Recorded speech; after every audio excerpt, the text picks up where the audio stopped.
This is a bill that nobody really wanted, and all it's done is create problems for the government and the Prime Minister that didn't really have to exist in the first place. It creates significant new precedents, it undermines established principles and conventions, and it moves the UK away from a framework and structure of international law that has protected our freedom and human rights for nearly 80 years since the end of the Second World War.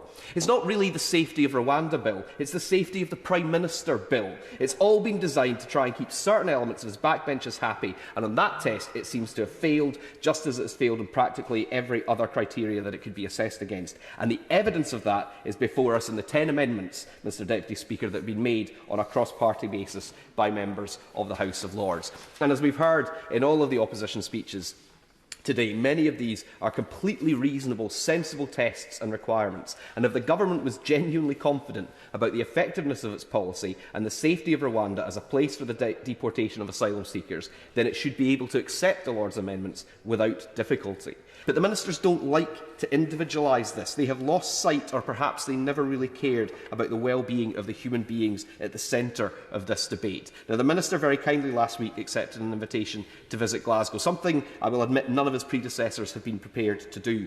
And I hope when he does, he will meet with and listen to some of my constituents who are supported by the Maryhill Integration Network, Refugee, Glasgow Afghan United, and other organisations who work with refugees and asylum seekers to make them welcome in the city. He will see how people who have come here on small boats, or on the backs of lorries, or through other irregular means, have not done so for purely economic reasons. They have come fleeing war, climate change, persecution and many other situations barely imaginable to those of us who live in relative comfort and indeed safety here in Scotland and in the UK. And now all they want to do is to be safe and to be able to contribute to their new community and society.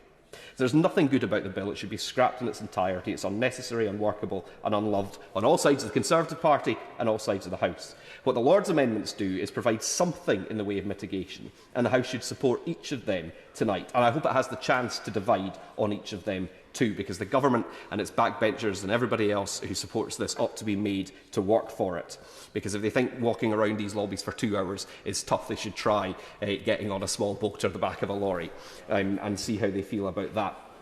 But in reality, Mr Deputy Speaker, what's happening is all of this is just getting us further and further away from the SNP's vision of an independent Scotland with an open and welcoming asylum and immigration system. And the more that the government and indeed the official opposition continue to push that divergence, the closer that independent Scotland will come.